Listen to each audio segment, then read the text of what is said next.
Now, police say if you're going to use sites like Craigslist, be sure to meet the person in a public place, somewhere like a grocery store parking lot or a police station, but be sure it's somewhere with security cameras. USCPD encouraged students to use call boxes like these if they ever feel they're in danger. By pressing for help, police are alerted the student's location on campus. But Adamson says these are no help. This is really beneficial in places like the Carolina Coliseum, the building where Laguerre was trapped. Here you have no cell service, but you do have Wi-Fi. Facebook will send a notification to your phone asking, "Are you okay?" Then you reply with yes or no, and it immediately alerts your friends and family. Right now, a bill is being presented to legislators that, if passed, will allow pharmacists that right to prescriber status. And that's appealing to many patients, especially here on campus, where on game days, Bulldog Stadium draws thousands to support the team and the community.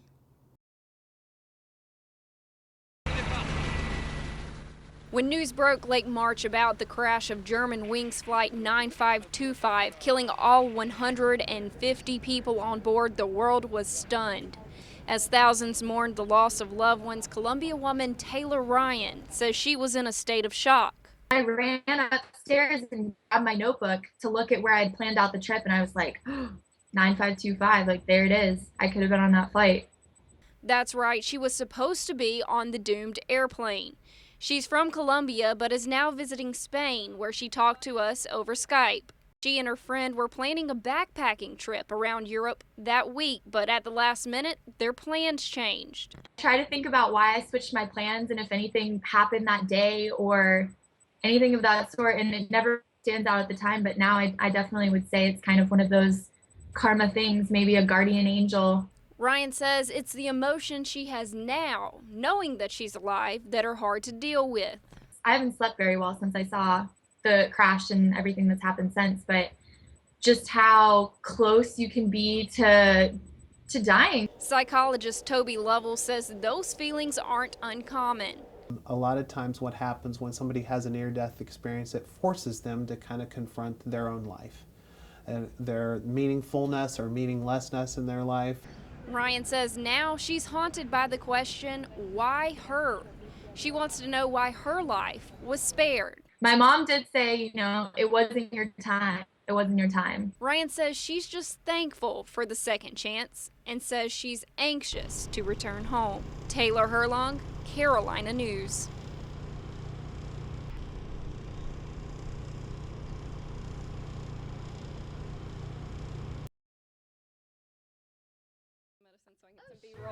Riley's pharmacist Kathy Moore has been in the business for over 20 years. She says if doctors would work with her, it would be beneficial for all parties for her to prescribe medications. Say they came to the drugstore on a weekend, they had no refills, and it would be nice to be able to give one more until they could see the doctor, say the next week or so. The argument is doctors study symptoms and diagnose a medical problem, while pharmacists study medicine to treat that diagnosis. Many pharmacists believe they should also be able to prescribe medicine. Right now, a bill is being presented to legislators that, if passed, will allow pharmacists that right to prescriber status. And that's appealing to many patients. Patients like Shelby Wolf, who says she wastes her time and money on follow-up visits for the same medication. It would just be a lot easier if I could just go to the pharmacy and they would already be able to write it there. But many doctors don't agree. Medical student Kyle Beatenball says this wouldn't be what's best for the patient. Pharmacists don't have the same level of training as physicians. And he should know he was a pharmacy student before deciding to become a doctor.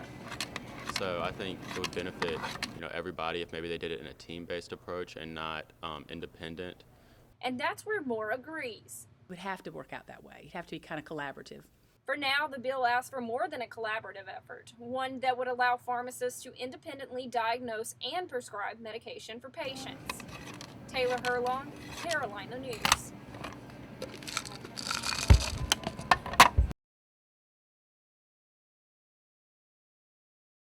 Everybody that helps, we're fairy godmothers. That's how USC student Asia Crooms describes herself, and it's a very good description. She and her fellow student Hillary Jones have collected over 300 prom dresses for girls living on a budget. All the sequins. They're collecting them for an event This called one. Cinderella Project, where young girls can come, pick out a dress, and take it home for free. That's going to make someone very happy if they're looking for that. And that's what Hillary says she's looking forward to the most. Seeing the look on just one girl's face, just when she finds that perfect dress. But it's Those are not just cute. dresses. The girls have also collected shoes and accessories to help make outfits complete. These look like they've never been worn. The big event takes place tomorrow, and the This South Carolina one. Bar says they're excited to sponsor it. If you remember your prom for, the rest of your life. And so just to be able to be a part of making that memory is really heartwarming. A total of 800 dresses have been collected with the hopes that each girl can find that special one that makes her feel like Cinderella. Princess, this is the princess dress, That is true. right? Taylor Herlong, Carolina News. Good afternoon. Thanks for joining us. I'm Taylor Herlong. The remaining police investigators left the Germanwings crash site Saturday, nearly 2 weeks after the plane crashed and killed all 150 people. Coming up next, students on USC's campus are fighting to combat low self-esteem and learning what the word "be beautiful" really means. It's been a week since the extremist attack in Garissa, Kenya, where Christian students were targeted and 148 people were killed. Kelly Wiley sat down with one USC student who was rocked by the news of the massacre. A Slovakian company is bringing a science fiction staple one step closer to reality. Aeromobile says it's designed a flying car that can land anywhere. The Roadster travels as far as 430 miles and at a speed of 124 miles per hour. What's more, in just 2 years, it may be ready to land in your garage. That's amazing. It makes you think, what are our kids going to grow up with if technology has already advanced this much? I know, I always joke that it would be awesome to have my own plane, but if your car could fly, who needs a plane, right? It's crazy. Officials in California say a drug-resistant bacteria left behind on medical equipment killed 2 patients and made 5 more sick. It happened at UCLA Hospital. A USC student is currently being investigated and is now suspended after a photo of her writing racial slurs on a campus whiteboard took over social media. This image shows a South Carolina female student writing on a whiteboard complaining about the school's Wi-Fi service, listing the reasons why it supposedly doesn't work well. That first reason, the N-word. If you have a moped or bicycle, you probably never want there to be a chance that it gets stolen. Well, there are certain precautions that can be followed in order to make sure this won't happen. Ashley Spivey has more. That's all the time we have today. Thanks so much for being with us. See you tomorrow. Have a great evening.